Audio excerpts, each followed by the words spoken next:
I'm guessing you've all heard about the lawsuit that Harry has filed against Associated Newspapers Limited. So Harry decided to let all of us know that William could have easily pursued a lawsuit against the same A&L, but William decided to settle out of court for a lot of money. Harry did leave out some pretty important information, though, because he didn't tell us that the settlement he was offered, £200,000, simply was not enough for him. You see, back in 2020, William settled for £1 million, so Harry wanted that same amount. Now, $1 million is a lot more than $200,000, sure, so Harry should try for that amount. Well, maybe not. William's phone was hacked 35 times, and then Catherine, the Princess of Wales, her phones were hacked 155 times. Harry's phone was hacked 9 times versus the combined Wales's 190. I mean, come on, Harry. Harry also told everybody that the money William got, the $1 million, he gave to a charity. But again, Harry left out some pretty important information because the charity that William donated his money to was, drumroll, Invictus Games. That is the charity that Harry developed and he currently runs along with Meghan, that mattress actress who has way too much time on her hands. William is such a boss. I'm always impressed by him. I do wonder, has Harry donated the proceeds from his stupid book yet? Let's remember, Harry promised to give up to $1 million to a worthy cause, and that does not mean putting it in Meghan's pocketbook. Harry is supposed to give his money away too. Wouldn't the Invictus Games be the perfect place to donate his proceeds? But anyway, back to the lawsuits that Harry loves to file. He wants to be on the same level as his brother, which is ridiculous. I mean, come on, there is only one person who can be the prince or princess for that matter of Wales, and only one person can be the sovereign. Harry is not William. He needs to get over his jealousy that he was born second. Harry is never going to be on the same level as his brother, and the sooner that he can understand and accept that fact, the sooner that he can re-enter therapy to deal with his problems once and for all. In other news, earlier this week, Harry and Meghan were spotted at an LA Lakers game canoodling where they sat in some suite box, I don't know. They were not sitting courtside though, which are the best seats. But even so, the Jumbotron chose to focus on them on the kiss cam. For people who don't know, at many professional sporting events in the US, there's a camera that will flash up the image of a couple sitting together, hoping that they're going to kiss for the camera. That's what you're supposed to do. It is a fun thing, and the kiss cam shows couples during a break in the action, like a timeout or a team timeout or whatever. Most of the time, the couples do kiss. It's just a quick back and then they're done. But things felt so awkward and strange when that camera was focusing on Harry and Meghan. It looked like Harry leaned in to give Meghan a kiss, and Meghan turned away from him. I mean, just think of all the times that we saw Harry's hand, and often his arm too, being grabbed by Meghan. People said, oh, their PDA is so cute, look how in love they are. Well, it looks like Harry has not been having his hand held for at least a month now, so something is up. Meghan all of a sudden doesn't want to kiss her husband or grab his hand. What could that possibly mean? Could it be that the romance is gone? Well, I guess the problem is there never was a great romance. That hand-holding was a way for Meghan to control Harry, and also a way for her to give the middle finger to Harry's family. See, royal protocol dictates that couples should keep their hands to themselves most of the time, so that was Meghan's way of saying F your protocol. But now that Harry is able to control his own hands, it seems like the kisses are off the table. Maybe all this discussion about Meghan and Harry leading separate lives is true. Maybe Harry and Meghan really are about to get a divorce and Harry just doesn't know it yet. Another thing is, people who suffer with jealousy issues often have a tendency to create this alternative reality that suits their narrative of events.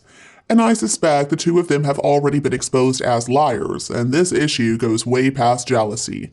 They are prepared to imagine and develop any event that serves their dishonesty. I mean, everything this disgusting couple does is unedifying. They chase money at every opportunity, they have betrayed family and friends, and then they dare to whine about trauma and discrimination. They have no manners, and really they have no self-respect either. Meghan easily identified all of Harry's weaknesses, and she just plays him. She doesn't care who is hurt in the process.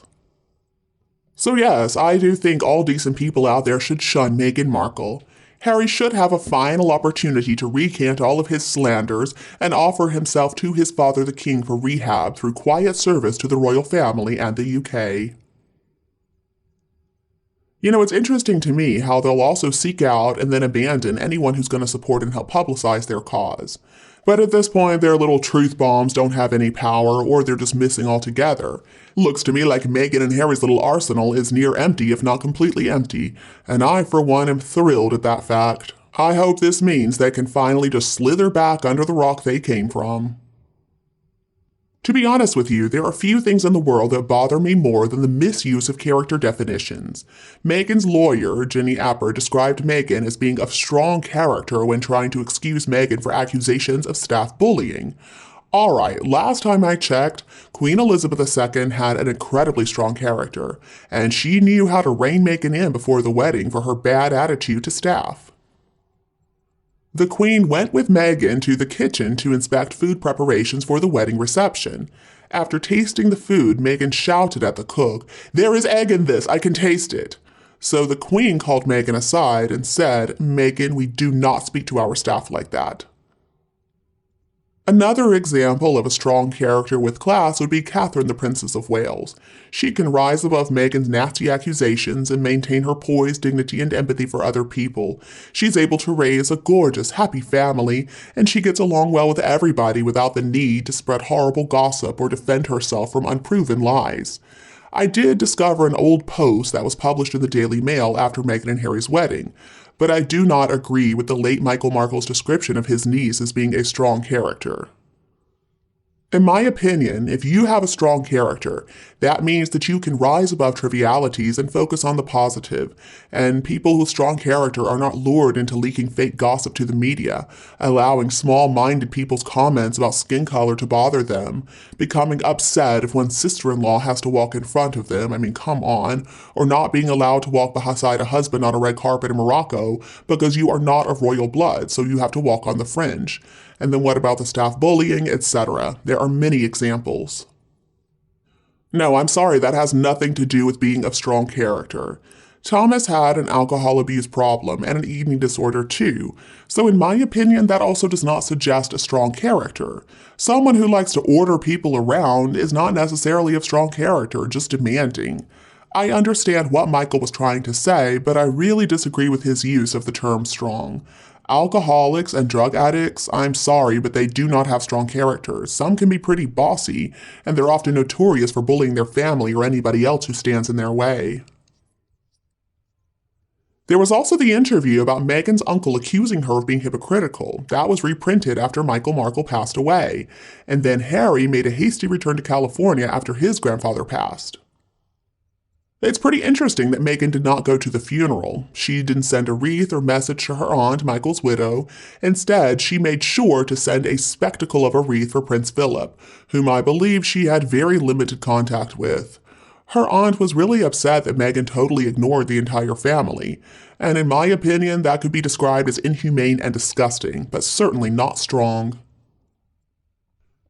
And you, what do you think about Meghan? Please continue to discuss her with us below in the comments section. Don't forget to like